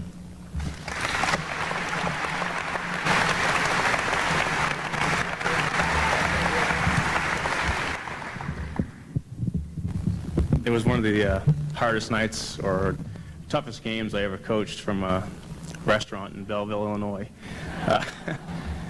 Sitting there and getting to the championship game, I really was disappointed for myself that I wasn't there, but realizing that I had a responsibility to, 22 baseball players. A couple things I'm really glad for. I'm really glad for the players to experience this. It's a lifetime memory that will go on forever. I'm glad for myself to be part of this whole experience. Very happy for a lot of fans who I've seen for the years, and as coaches alluded to, a lot of those tough losses in Memphis and Minneapolis and Ohio Wesleyan and at North Park. And, to see the reward from this year, I'm very happy for the fans, and I've always told our players, don't underestimate your fans, because they're what make the program so special. And probably glad more than anything else for my boss. Thank you.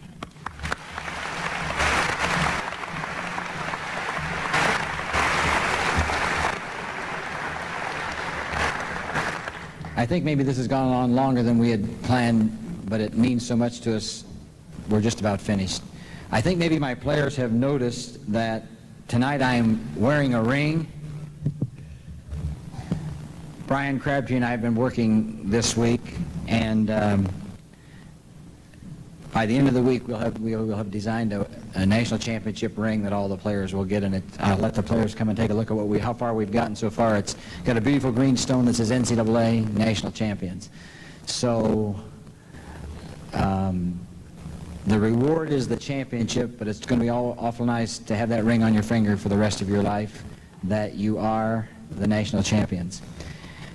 I'd like to thank a couple of very important women in my life. First, my wife, Rita.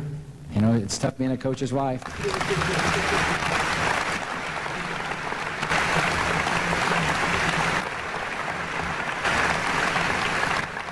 I'm not always the easiest guy to get along with in the winter. You know, my moods are sometimes a little shaky during the season. She puts up with a lot, and I appreciate that. And also my secretary, Gaylin, because she has to put up with those same moods during the daytime.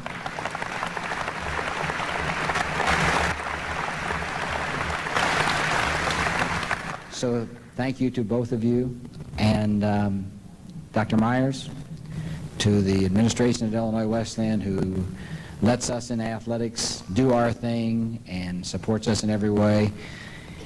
Here's the national championship trophy. We'll try to get another one next year, and thank you for everything. I would say to all of you who didn't get an autograph, we'll go right back to our seats and stick around as long as you want to stay, because we love you and we thank you, and we'll see you next season. Thanks a lot.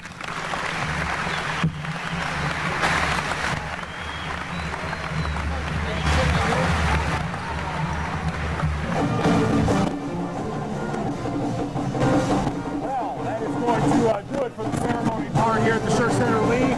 As Coach said, it kind of went over a little bit time-wise than what they expected, but they're national champions. They can do whatever they want with their national champions. It really didn't seem like it went that long. The players got to speaking, the fans got involved. You really felt for the players. You really felt their emotions when they got up there and talked. And when Denny Bridges brought out all his former players, that was a real special moment for him and the university to honor those players who have gotten this team to where they are right now. I'll tell you what, it's been a special year for us as well. All the people at TCI 10, Lee, a lot of people behind the scenes that bring these game productions to you, and of course the special productions as well. But to be able to be a part of a national championship team has been quite a thrill for me. And Lee, it's been a pleasure working with you. It's always a pleasure working with Jim. Working with you, Jim. You're a pleasure to work with. You're always fun to work with. Always putting a smile on my face, making me laugh somehow. Well, I'll tell you what, we're going to try to make you laugh one more time, because we're going to go away for a break, and when we come back, we're going to wrap this up from the Shirk Center. It is the celebration of our national champion, Illinois Wesleyan Titans, on your local source for local sports, TCI 10.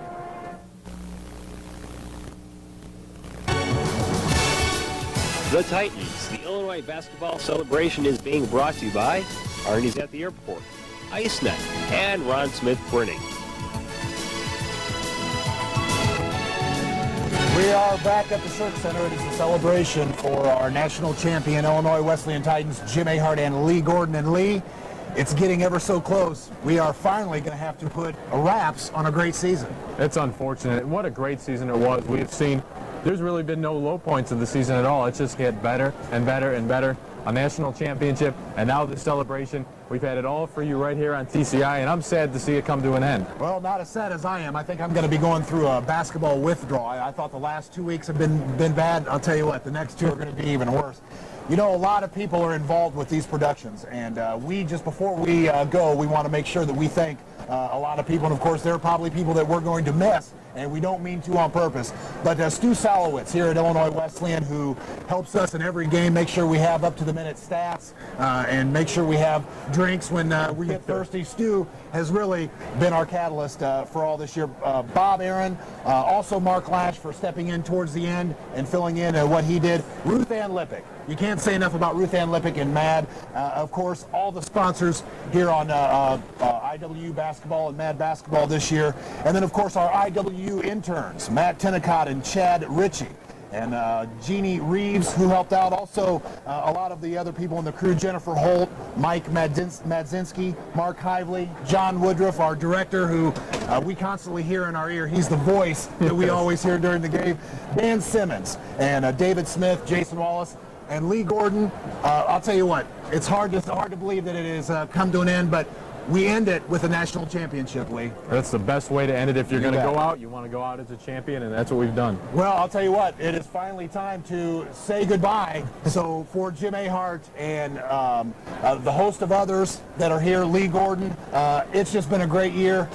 Folks from the Shirk Center, all we can say is so long, and we will see you next year. You've been watching TCI 10. We are your local source for local sports.